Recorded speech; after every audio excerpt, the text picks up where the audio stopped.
What I got, you can't buy. It resides between my eyes. Walked through the fire, came out better on the other side. See, life's like a beach if you find the sand. And right now, I'm feeling like 100 grand. You are listening to Inspired Insider with your host, Dr. Jeremy Wise. Dr. Jeremy Weiss here, founder of InspiredInsider.com, where I talk with inspirational entrepreneurs and leaders. Today is no different. I have Jamie Reed of BriteBirch. You can check him out at BriteBirch.com. And Jamie, before I formally introduce you, I always like to point out other episodes of the podcast people should check out. Some of the, so this is part of the top agency series. Some of the fan favorites on that, I had a D. Clevitt on. A D. Clevitt is a done-for-you agency that helps you document SOPs. This is interesting. So people come, they want to smooth out their onboarding of clients, onboarding of staff. Process, she'll come in and do that. We geeked out on our favorite productivity tool software. So that was a fun episode. Another one that was good was Todd Taskey. Todd Taskey helps pair agencies with private equity. So he helps sell agencies. And so we geeked out on the agency space, the valuation space, M&A. He's got the Second Bite podcast, so he'll walk through actual acquisition stories so people can learn from those as well. So that was a great episode too. So check out more on InspiredInsider.com. This episode is brought to you by Rise25. At Rise25, we help businesses give to and connect to their dream relationships and partnerships. How do we do that? We do that by helping you run your podcast. We're an easy button for a company to launch and run a podcast. We do the accountability, the strategy, and the full execution. So Jamie, we call ourselves the magic elves that run in the background and make it look easy for the hosts. They can create amazing content, amazing relationships. Most importantly, run their business. For me, the number one thing in my life is relationships. I'm always looking at ways on how I can give to my best relationships. And I found no better way over the past decade to profile the people and the companies I most admire and share with the world what they're working on. So if you thought about podcasting, you should. If you have questions, go to rise25.com or email us at support@rise25.com. I'm excited to introduce Jamie Reed. He's the founder of BriteBirch Collective. BriteBirch Collective is a global integrated agency, and it's made up of over 300 marketing experts of various disciplines, sectors, backgrounds. This is a very different type of agency, right? And, Jamie designed it to lean into the new trends around how people want to work, while obviously providing clients with curated teams that are the right size for their budget and their needs. So will be really interesting to hear his take and how he's structured everything. Jamie, thanks for joining me. Yeah, thanks for having me. It's great to be here. So just start us off, and I'm going to share the BriteBirch website as you're talking, but talk about BriteBirch Collective and what you do. Yeah, so BriteBirch Collective is a new kind of agency that I started after having worked in big agencies around the world in various capacities in marketing and advertising and things like that. And it was through sort of that experience that I started to understand the inner workings and the challenges that big agencies face, a lot of times hidden from what clients get to see. And at the same time, was starting to see how people wanted to work was changing, and this idea of freelancers was becoming less of a dirty word. And so as we started to kind of come together, we realized what if we were able to organize ourselves differently around client work. And instead of being a PR agency, for example, and when you're in a advertising agency, that solution is always an ad. And having been someone who worked in an integration capacity in a lot of these agencies, I always understood that the mix was much bigger and that their solution should be multifaceted and that it shouldn't just be cookie cutter. But that's not always easy to do, especially in big agencies. So started BriteBirch after I had left the last agency, which was Edelman in Singapore, moved back to Canada, and in doing so started to kind of build out this new model. And it started small, and it's our network's been growing, as you mentioned, up to 300 and plus more than 300 people now around the world. Everyone's got a minimum 10 years experience. So we're trying to do much more up value work for clients. It doesn't mean that we don't get our hands dirty as well. And that's really just the difference is that we're able to provide those senior level resources that you tend to kind of not get access to when you're working with larger agencies that you may need to be able to work in more complex capacities. I'd love to hear what you learned from from the large agency. I think Edelman's like been around since the 1950s, I think, and it's got thousands and thousands of staff. And I know you were in Singapore, which is cool. Right now you're in Canada. What did you learn? What were some lessons you learned working there? I'm sure there were some valuable things and insights. Yeah, I mean, Edelman was an amazing experience. One thing I definitely learned is that, and it wasn't just Edelman. I worked at TBWA as well as Ketchum in the Middle East for many years as well.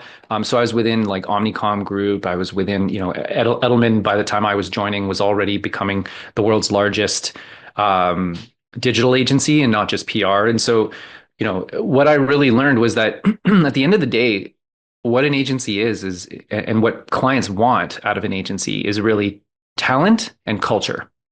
And different companies, different agencies would have different sort of combinations of that. Sometimes talent was focused on a specific domain, sometimes, but it was always about the people and the talent. And at the end of the day, how do they organize themselves and how do they believe in what they're doing together and sort of riding the same train together and moving down the valley, right? So the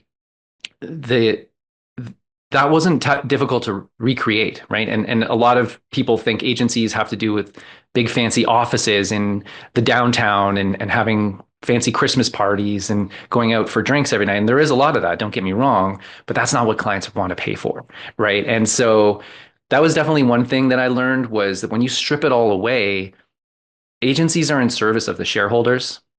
And by the time I was leaving sort of the agency world, we were hearing about in Asia, particularly, a lot of advertising agency executives, young executives were starting to commit suicide. They were starting to have, a lot of overwork. They're really, being pushed to the bone. And I just felt like the culture generally, and again, this isn't an Edelman thing. This is more just generally in marketing agencies was getting to be a bit toxic. And so, how can we recreate that? I mean, for the many years that I've been working in these different places, I've been part of sort of teams of to try to pilot new ways of designing the agency, thinking about what the agency of the future looks like. And it was funny because I'd never considered that it could just be stripping everything away and just making it about the people and the culture. So yeah, that was definitely one main aspect. And then there's a lot of other practical things too, like multinational global holding companies.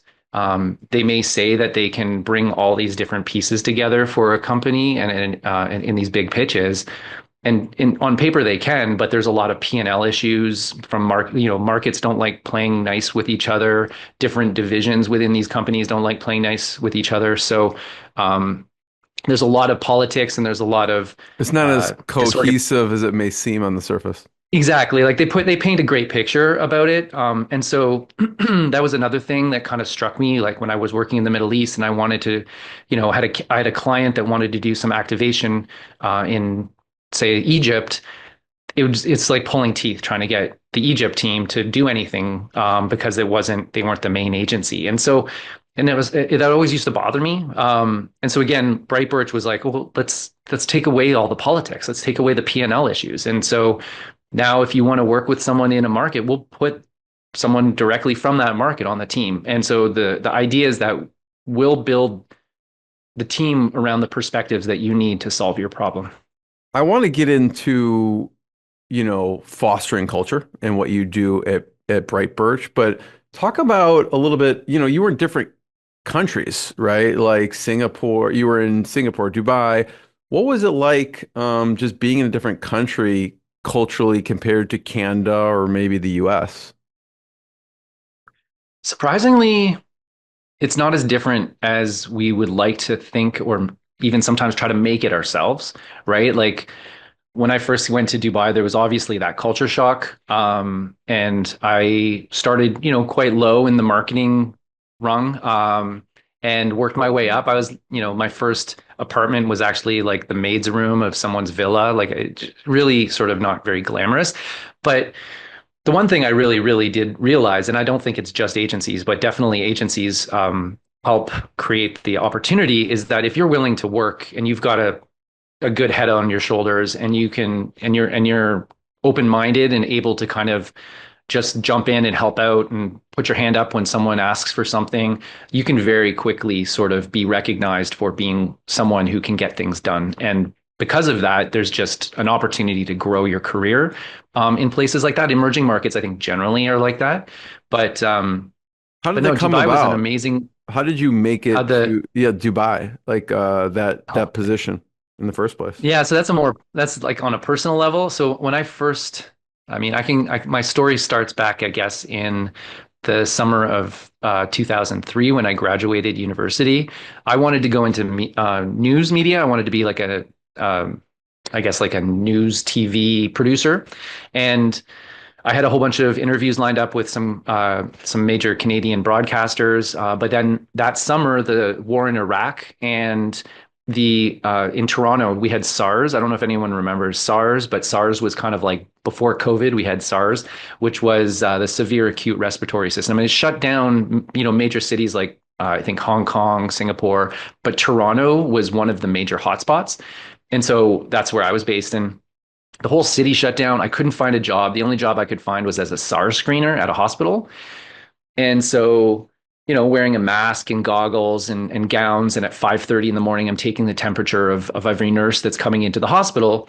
And so that's how I got started out of university into healthcare. And I had never wanted to be in healthcare. I had no real interest in healthcare. But at the end of the summer, when SARS had gone away, I knew I was going to have to find a job. I noticed there was a marketing department in the hospital.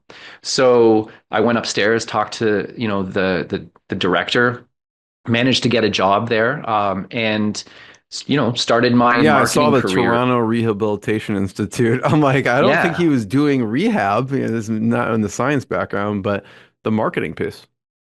Yeah, and it was cool because, first of all, Canada has a public health system, so I couldn't understand, like, why are we marketing? Like That's a great what question.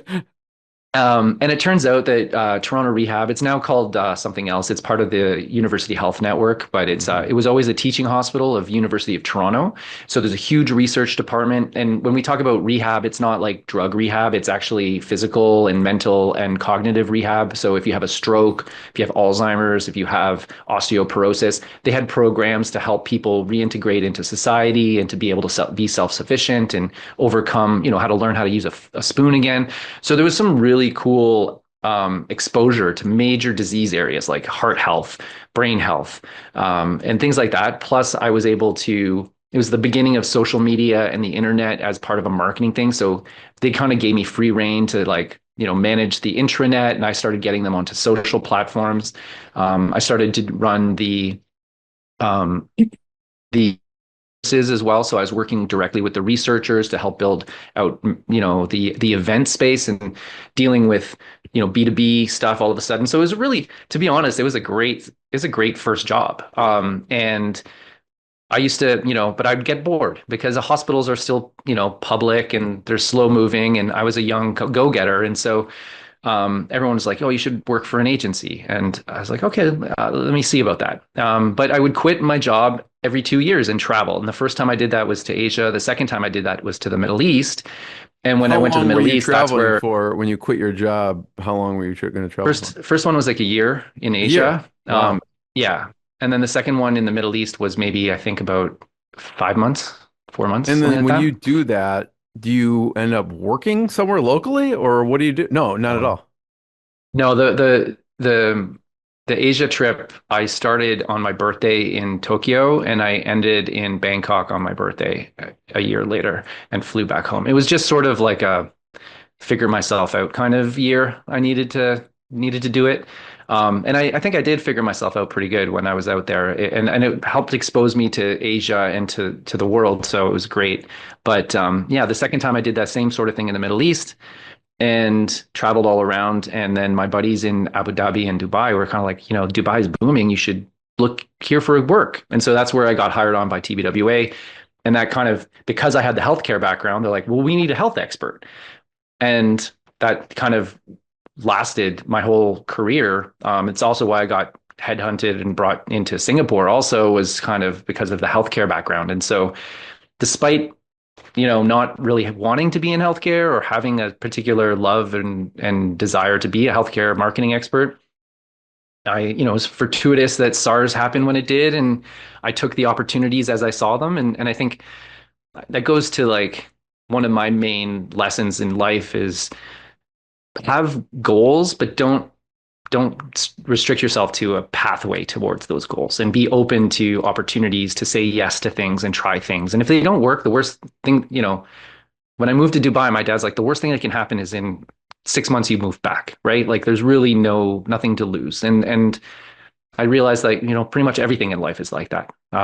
You can always try something new. So yeah. It's a super interesting trajectory. And when you were going to travel, you weren't expecting, oh, I'm going to stay here and live, but it just happened that took, the path took you there from Dubai, and then that path took you to Singapore, and then eventually you moved back to Canada. When you were young, Jamie, were you always like, I want to travel the world, or that just came about later on in life?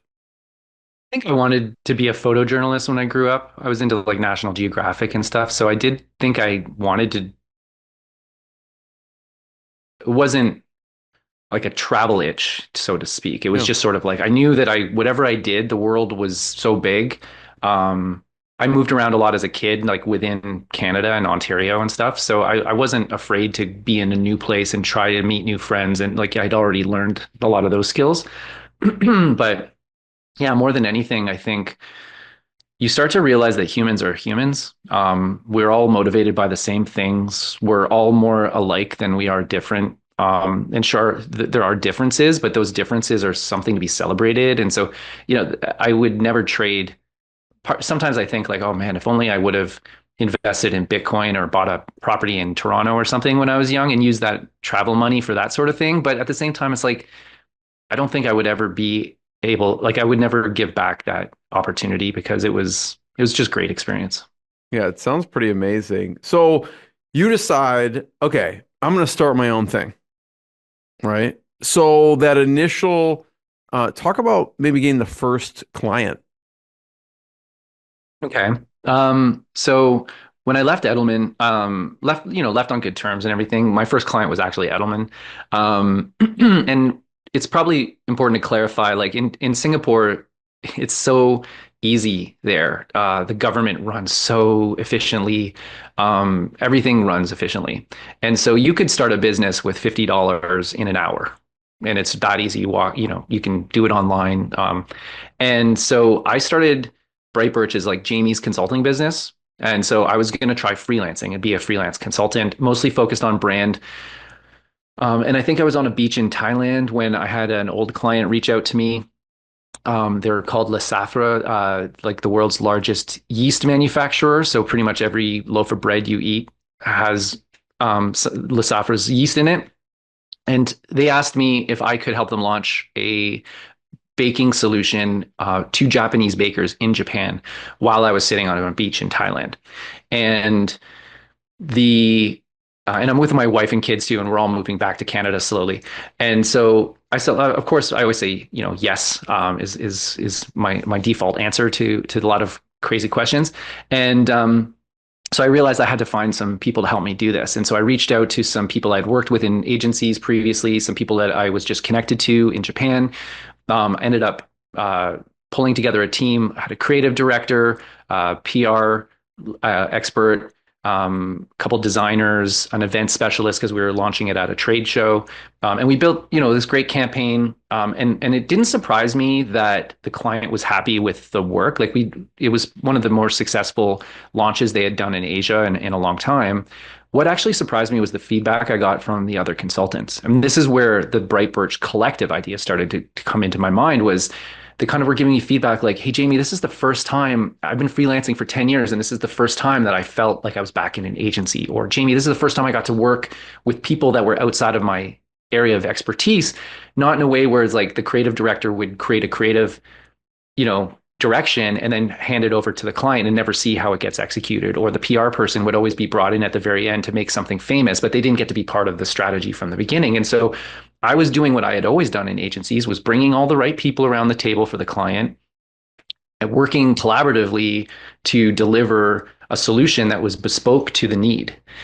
But it was never bigger, the team was never bloated. It was never bigger than it needed to be. And it was never smaller than it needed to be. It was right sized.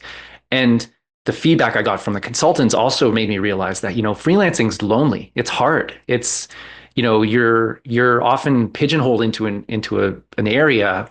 And it can be really rewarding to work for yourself, but at the same time, you miss the connections and working with creative people and people with different backgrounds that you can kind of start to let your own wheels turn, and you start to, working with a technologist gives you exposure to, what he's doing. And so now you're a little smarter on AI and what's happening. And so I think that's kind of woke me up to this idea that, well, maybe BriteBirch doesn't have to be just Jamie's consulting business. What if BriteBirch was a collective? What if the agency of the future was, not a bricks and mortar type, shareholder led company, but instead was just, a group of like-minded people who kind of came together with a shared passion to, do great work, really. And so now together we can win awards that we wouldn't be able to do on our own. Now we can do campaigns that are much more complex, multi-market, multidisciplinary campaigns that you would never be able to do if you were just working on your own. So that's kind of, by the time I made my way back to Canada, BriteBirch then had about 50 consultants around the world. And that was where it was kind of born, was on that beach in Thailand. I know you have a lot of talent that you're working with on a daily and weekly basis. I'm curious, what kind of software, what kind of tech stack do you use to communicate with them, with the client? What software do you like to use? Yeah, I mean, great question. It's way lower tech than I think it could be. I mean, there's probably a lot of investment I could be making into some dedicated platforms. And I have looked at a lot of them, but it's probably good to mention that like BriteBirch is bootstrapped. Like it's not, I don't have any investment or anything like that. So we're trying to use what we can. And so, yeah, we organize ourselves mostly on Slack at the moment in terms of how we coordinate around clients. We host, webinars, and we're using Zoom and stuff like that for a lot of sort of more sharing of knowledge. But then we've got, LinkedIn groups, and we've got what else? I think mostly I'm on all the G Suite stuff. So like we have pretty much our repository of knowledge is all locked within Google Documents and folders and stuff like that. So everything is also, because it's really important to make sure that not everyone has access to everything too, especially when it comes to client work. So we're very good at kind of creating firewalls and allowing access only to certain aspects of business for the team members and things like that. So yeah, we're using sort of existing tech, but I feel like there's probably stuff out there that's like more purpose built for what we're trying to do. It's just being able to, make it right now. It's working the way it is. Yeah, no, I mean, I know a lot of any. agencies that, that use Slack for communication, and it works really well. And I know we use it and just kind of have like a channel per client and communicate there. Exactly. Do you use any like project management software, like when you're doing projects or releasing or assigning tasks? Yeah, we use Rike. I had looked at a whole bunch of other ones. We started with like ClickUp, and then we moved over to Rike. But to be honest, like the way that we sometimes organize ourselves around the clients, at first I thought that we would be putting a project manager, we call them a client architect, centrally. I wanted to in-house that person. I wanted to kind of make that person a BriteBirch actually employee. And we tried a few times, and it sort of hasn't really worked out a great. And what I realized is like when we try to use outsourcing that role, everyone comes with their own sort of favorite tool. And so I've started to realize like maybe I don't need to dictate one common platform. Maybe it's like, going to be dependent on what the client's using, what whoever the client architect ends up being. And, we might have a preference to use Reich, but we kind of we do it by opportunity. So it's not consistent, to be honest. Yeah, yeah. We use ClickUp. We went from Asana and then started using ClickUp, and I've heard people using Reich as well. I mean, they all probably, depending on the use case or work. I've used Trello before, I've Yeah. had people like Monday, so there's a bunch out there, but whatever I still use a lot of works. spreadsheets, Yeah. like I still find sometimes just like a Google spreadsheet that you can share with people is sometimes does the trick. So it doesn't need to be, sometimes there's too much technology. We also use, for a lot of our marketing and just new business and leads and stuff like that. We do use HubSpot, and try to integrate as much From with like a that as CRM possible. But again, it's sort of, perspective and like a CRM. Yeah. yeah, yeah, as more of a CRM. But again, like it's got way more than I need in that, right? For what I'm trying to do. So yeah, I mean What the about technology equation. structure for a second? Yeah, although it's helpful, I mean, Slack, Zoom, G Suite, Wrike, HubSpot. Talk about the structure and what you've discovered. You said like initially, because you have these really bespoke projects and you're bringing in all this talent from different places. What did you find worked and didn't work? You mentioned the client architect. You have a client architect at the beginning. You want to bring him in house. Now it seems like it's better to have that person also as a contractor. What else worked or didn't work from like the structure when you get a project in, how you coordinate the structure? Yeah, it's a great question. I mean, the philosophy around building teams has been something that I've been trying to really, I don't know, observe myself while at the same time trying to learn from, the most successful hockey and baseball teams and trying to understand like what the psychology of teams and leadership and things like that. Because you're right, like there's so many different personalities. The hardest part of any business is the human aspect of it. People are messy animals, I like to say. And I think being able to pull people who are essentially the best at what they do or very top shelf talents, there are egos involved. There are people that have sort of a way of doing things and trying to force them to fit within a team dynamic, especially when they're kind of on their own and working for themselves quite a lot.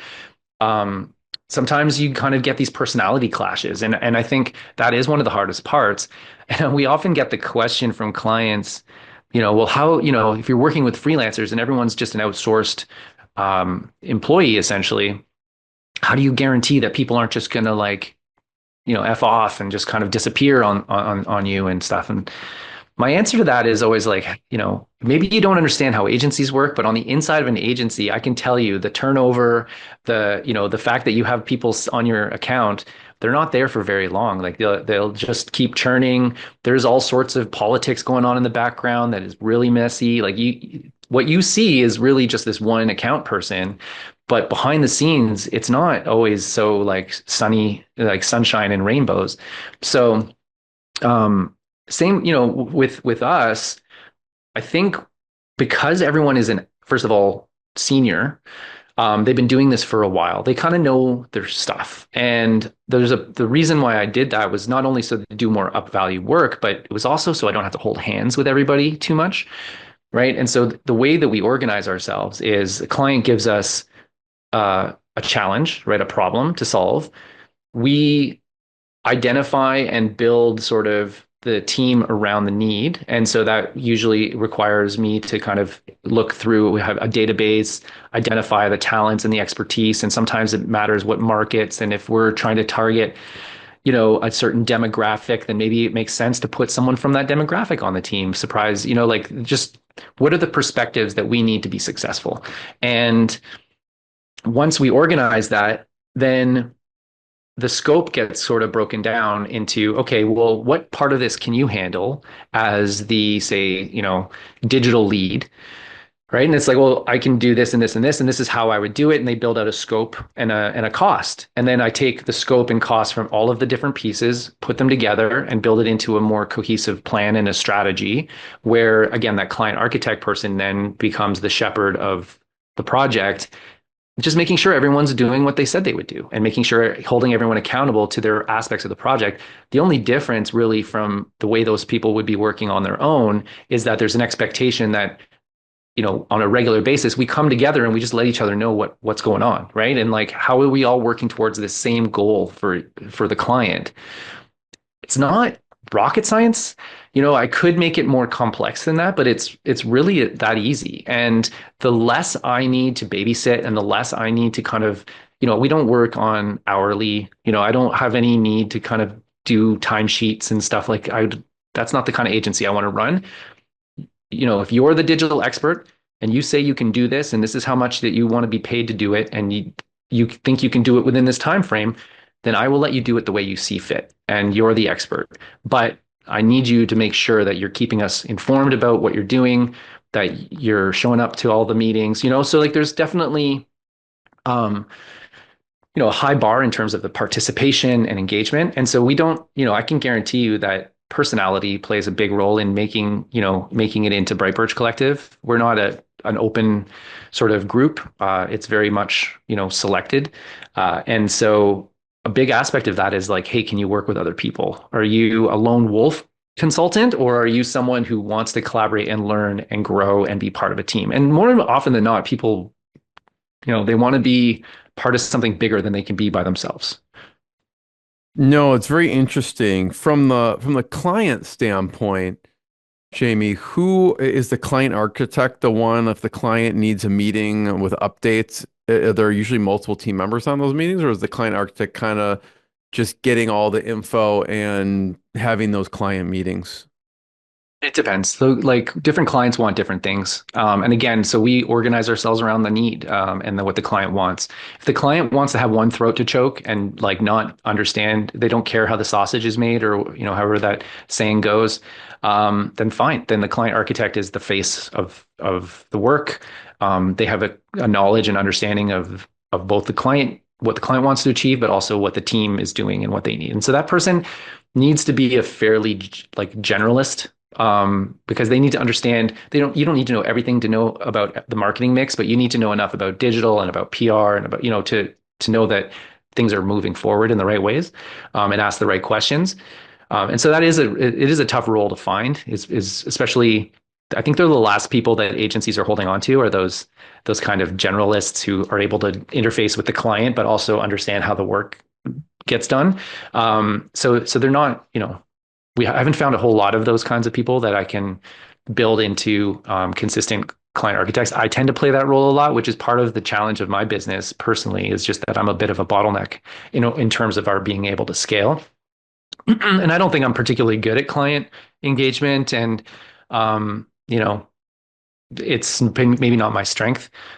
So that's definitely part of the reason why I wanted to in-house that role too, is just to kind of maintain the quality and consistency, because they are the ones that are interfacing with the client. So, but yeah, no, in terms of the rest of the team, it's, if the client wants to hear directly from the digital lead or from the technology guy or from, we'll definitely make sure that those people show up to the meetings when they need to. It's super interesting, and you mentioned talent and culture. So I want to break those up for a second and talk about talent.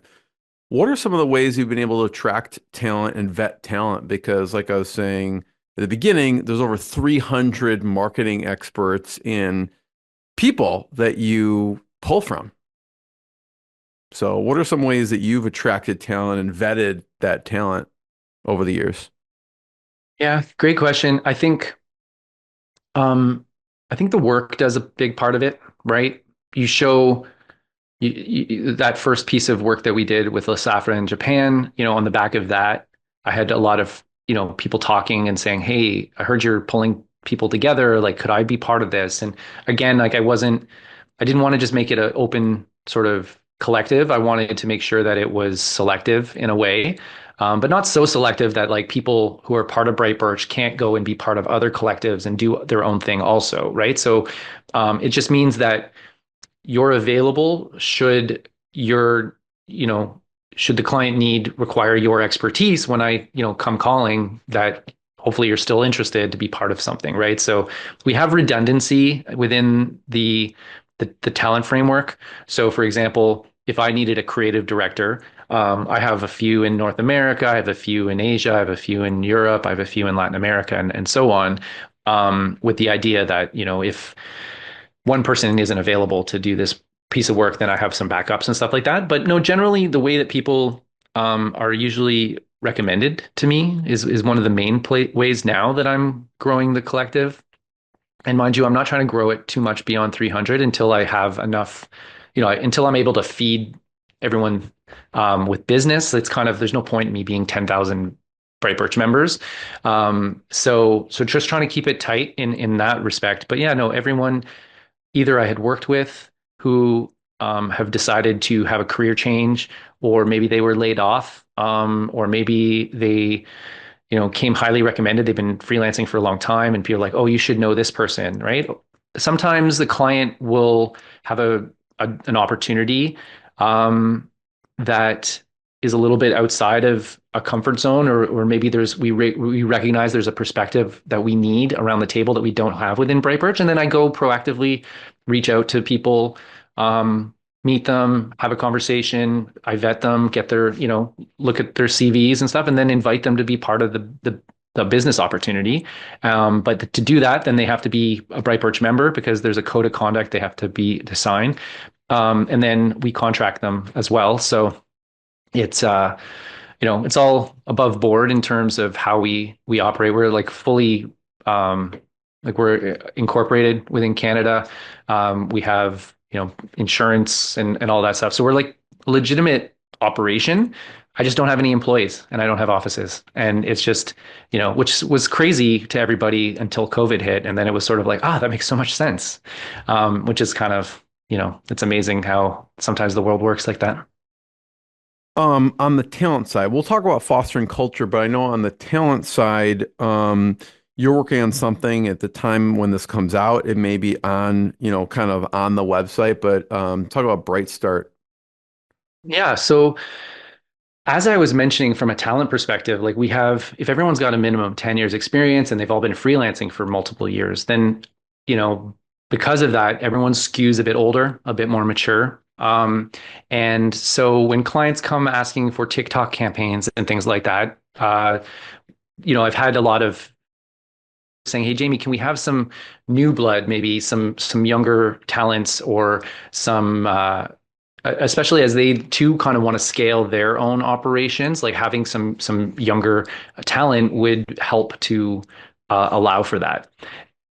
It kind of opened my mind to what's also happening in the workforce. There's so many layoffs right now. There's so much more coming this year, I think. And a lot of people now who have been looking for jobs are finding that, despite the fact that you're seeing on LinkedIn so many job opportunities, no one's responding. No one's getting back to you. It's going into some black hole somewhere. And people need to pay their rent and they need to be able to be successful working for themselves. And so a lot of them are turning to freelancing, but the data shows that if you're not successful in the first year, then you're going to be in a lot of trouble. And as we were, talking before, freelancing isn't just about, hey, I have a skill, I'm going to go just apply it to someone. It's a small business. You're running an entrepreneur. You're being an entrepreneur. And so with that comes tax implications, legal implications. You need to register with your company, with, I guess, some, legal entity. You probably need a website and you have to build up your brand and you have to market yourself. And so there's these practicalities of being a freelancer that I think a lot of people take for granted when they first venture into working for themselves. And we have all this inherent expertise and talent within BriteBirch, right? These 300 experts who have been freelancing for a long time and they're quite successful and they build their career around it. So we want to now leverage and create a much more open community of freelancers and invite them to, gain all of the things that freelancers need to be successful, which is, guidance and mentorship, access to training and honing your skills and identifying your target market and helping you brand yourself and all of those things. At the same time, networking and creating events and stuff like that. So Bright Start is sort of like a a spin-off of BriteBirch, which is meant to build out the ecosystem, identify top talents and maybe give them some exposure to BriteBirch work as well, build their portfolios, get them a leg up. And so it's going to be this sort of really great community that's going to be much more open in terms of anyone can join. It'll be free. There'll be some sort of, pay for play in terms of access to mentorship and access to some training and stuff like that. But generally, we're going to try to keep it as open and free as possible to just really make sure that this next influx of freelancers are able to be successful at what they do, because we're definitely seeing in Canada, for example, productivity's down, entrepreneurship's down, the economy's down, jobs are down, but freelancing is up and it's going up. So how can we help that next generation of freelancers is kind of the impetus behind Bright Start. So anyone listening, I invite you to check it out.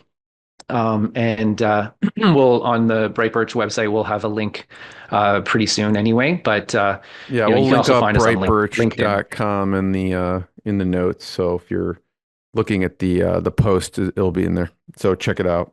And it's free. So that's awesome. I wanted to talk about culture for a second. You've been in a lot of organizations. What are some of the things that you've gleaned, whether it's from the big agencies that you do now, that helps foster good culture? Yeah, well, I want to preface the answer to that by saying that I don't think I'm very good at the culture part of BriteBirch, to be honest. Maybe some other people might disagree, but it's the hardest part of running my agency model, is keeping everyone engaged and keeping everyone in the loop and keeping it's a full-time job just to kind of keep everyone abreast of what's going on, especially if I don't have enough work to keep 300 people, fed. Then there's a chance that, you might have a very specific niche in what you do, sitting somewhere very far away from where I am. You're not top of mind. A client job comes in. Right now, I've been focusing, being in North America, I've been focusing on new business, mostly on North America, so how do I keep someone engaged who's sitting in Bulgaria or sitting in, and so we have members all around the world that, unfortunately, probably feel a little bit disjointed from the collective. And a lot of that, it just has to do with my capacity in being able to keep everyone abreast of what's going on. And so I do need to do better. It's one of my resolutions for 2025 is to kind of be better communicator to the rest of our collective and keep everyone informed. I think Bright Start's going to be a big part of that too. Sounds like Bright Start is like you will inherently do that in a sense. And that's really the part of the reason too, is just to kind of, make it more inclusive for everybody to be involved in. And there's an opportunity for BriteBirch members and their expertise to offer services through, Bright Start to their, to this next generation of freelancers. So I think it will help spur some new engagement within our community.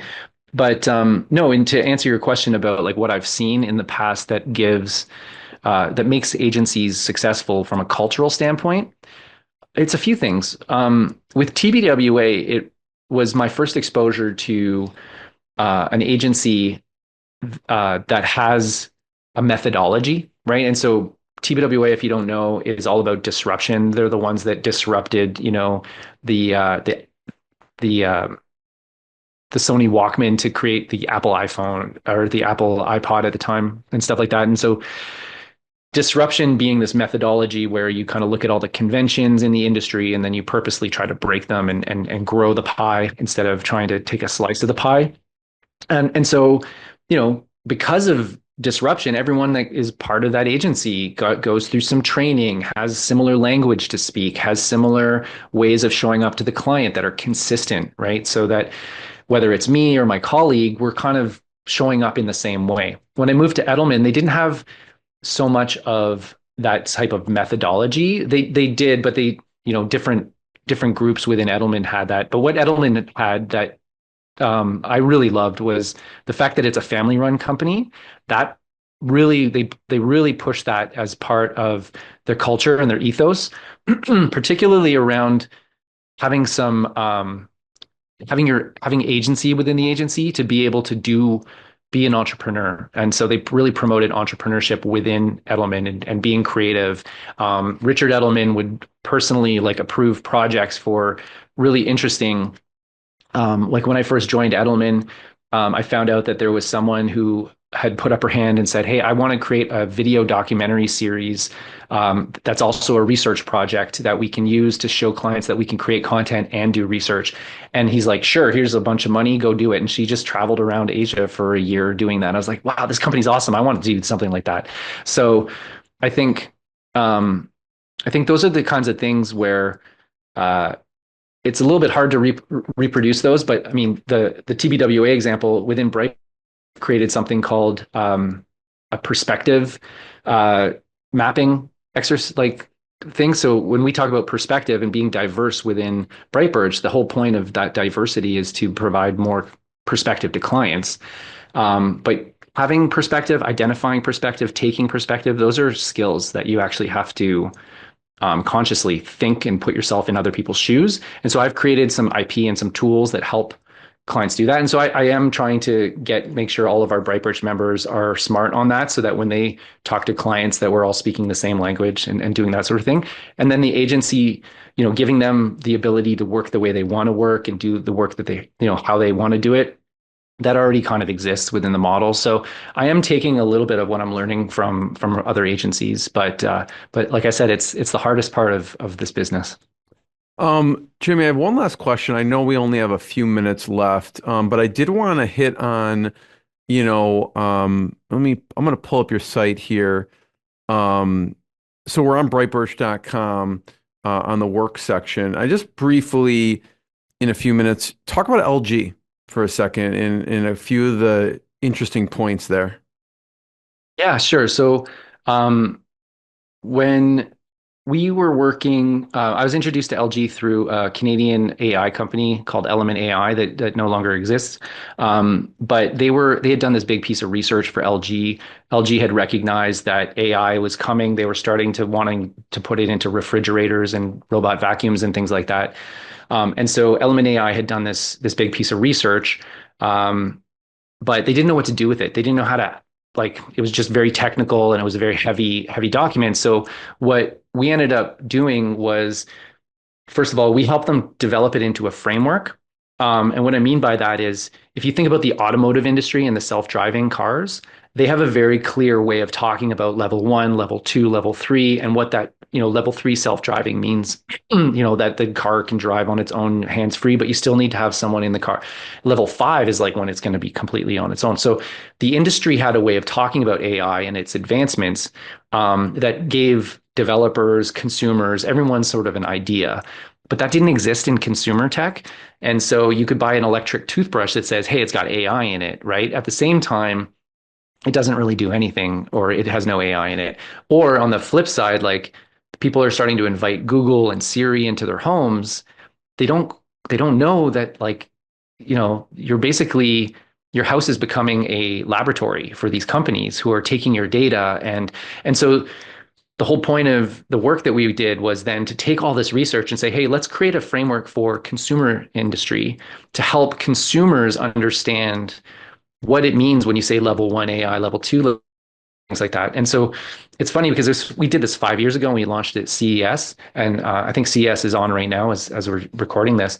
But it was way ahead of its time, because now that we're seeing with ChatGPT and we're seeing how the issues that a lot of consumer products are having when it comes to claiming AI, but also some of them actually putting really robust systems into their devices, the consumers just aren't smart on it. And so there's a lot more fraud. There's a lot more data breaching. There's a lot more, negative effects of all this. And it's only going to get worse. This framework is something that I've been starting to pull it out of the closet and be like, hey guys, we should all just kind of refocus on this because the industry needs it. And so that was a really cool project because it just exposed me to so much about AI. I interviewed some of the biggest names in AI, in robotics, in digital research and also employment, because we knew that there was going to be big issues coming down the line in terms of how people were going to use AI agents in their jobs and stuff like that. And so it's really cool. The whole point of it was to create sort of what we called artificial intelligence experience, sort of like UX when you're building an experience for a web interface, but this is AIX. So it's about how do you build AI systems for consumers, thinking about them from the beginning of the instead of at the end, so that they can be part of the development of and be purpose built. So Amazing. yeah, it was a really cool project. We had people from all over the world working on that. The client was based in Korea. I was in Canada. We had people in Singapore and in Bulgaria and everything. So it was a cool project, that one. Jamie, first of all, thank you. Thanks for sharing your journey, your knowledge, your lessons. This has been really very interesting. Everyone check out BriteBirch.com and more episodes of the podcast. And we'll see everyone next time. Jamie, thanks so much. Thanks so much. What I got, you can't buy.